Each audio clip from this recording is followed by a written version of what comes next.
now we have another Falmouth person, Mary Ryther. She's recycling coordinator for the town of Falmouth. And she also ran a composting facility.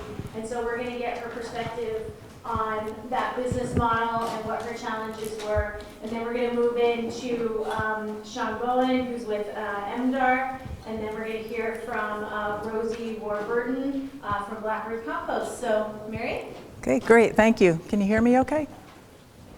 With the mic? Shout over, yeah. Okay. All right, so good morning, everybody. And it's awesome. Shout out to everybody from Falmouth here. I feel like I feel like probably most of you already know the story, but I'm just going to sort of give a really quick summary of this, and then hopefully open it up for questions and about what's to come. So so in 2012, actually, I decided to make the move from a career in architectural design to do something different. Looking for a way to make some a more meaningful environmental contribution. I had worked at getting my lead professional certification, but it really wasn't going anywhere in my work, and so I thought, okay, 2013 came around. I ran a little test with friends and neighbors to see, could people compost with me, right? Could I encourage people to start actually subscribing to a small compost service? And in those days, 2013, there really wasn't much information about that around. So I was always Googling stuff, was anybody else doing this, and so on. So I was on the early edge of what has become a movement. So that's pretty exciting. So by 2020, my business had run its course. So it's a brief 7-year journey of wonderfulness. And so just to say, I started in the back of my Subaru Legacy wagon. It was not a popular thing with my family. I hate to always be bringing my kids into this, but I can sort of see the progression of my company through my kids. And my older son was a high school senior then who just said, "You're being irresponsible, Mom. This is terrible." My younger one, who was in 9th grade then, he was just mortified. And so people talk about, it's one thing if you're collecting food donations in the back of the car and hiding it from your family, but when you have buckets of compost and you're picking up after soccer, it's so anyway, so there were challenges right from the start, but through eventually through many volunteers and employees, collaborators and patrons, things started to move. I had a lot of partners as far as places that were paying me to pick up their food waste, and this is just a couple of them. But one important partner was Care for the Cape and Islands. So in 2015, partnering with Falmouth Farmers Market with a grant from Care for the Cape and Islands, and Patricia Gadsby, who's here also, we did a food waste program. Patricia provided weekly recipes, right, for people to use leftovers, and I was providing some educational programs for kids, and we were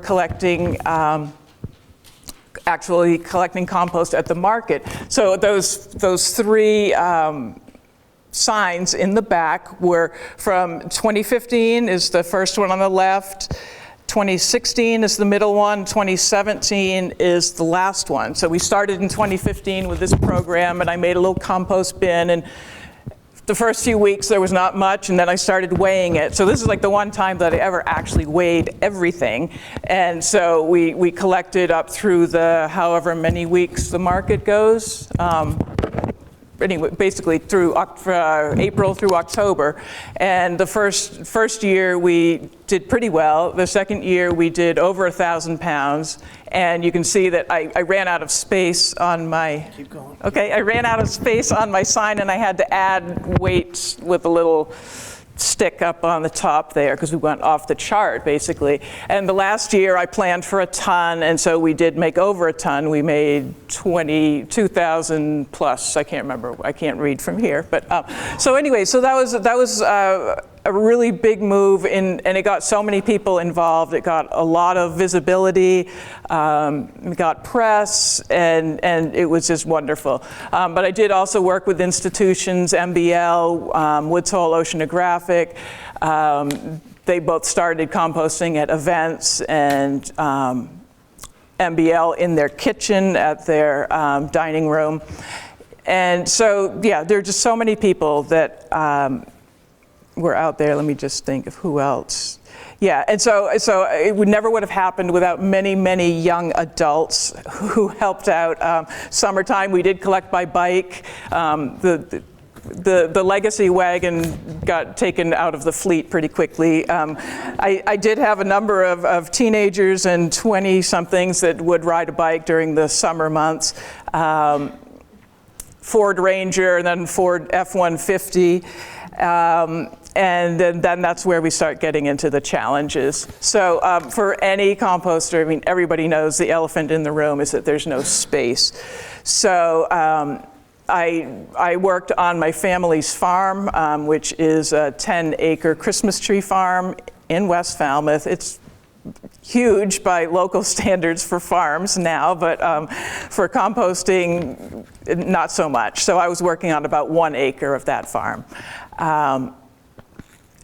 So as far as challenges, the land was the biggest one. The only reason that I was ever able to even conceive of doing such a small project was that we had some space for it. Labor was a huge challenge. Again, I had great people that worked for me, but I couldn't pay them much. I couldn't pay myself hardly anything. So that was always a big challenge. Machines were way out of my comfort zone, and actually, so Bill Mebane is here. He built my solar-powered compost screener, so that was probably the most successful machine I had. But running trucks and things were a huge issue. So basically, I was way over my head. I didn't have a business plan. I thought that this was going to be kind of a short-term thing, and well, I figured out what to do next. And the problem was, it was really, really popular, and all these people wanted me to get their food scraps. So pretty quickly, scale became an issue. And how could I scale up when I really didn't have a place to work? I became very concerned with odors, as I should be. Well, people here don't know, but there's a large parcel of land on an amazing, beautiful farm next door where they hold weddings. And I became, in the summer months when the compost could have a few odors, I was literally sometimes waking up in the middle of the night going, I wonder what it smells like out there, and I would go out there, and terrified that that something might happen when there was a wedding going on. So pests were not really a major issue until the last year or so when the herring gulls discovered my farm, and it took everything I could do to try to keep the compost covered up. So anyways, it was not sustainable in many different realms, but it was amazing in other ways. So interesting and amazing people. So many people were supportive. The whole community was supportive. And then within the broader scope, there were small groups of people like farmers market and so on, people there that were very supportive. And then other groups, like I discovered the Solid Waste Advisory Committee in Falmouth, and they were very supportive. So anyways, more benefits, obviously the environmental ones, encouraging people to grow food and for them to see it being turned back into the soil was, again, incredible. The educational factor was a bonus and also really motivated me to keep moving on it. And then, I guess, having exited that now, just seeing the acceptance by the mainstream, that there are this many people in the room that all just accept this as the norm, and everywhere you go, at least where I live, everywhere I go, people are very accepting of this and want to do more.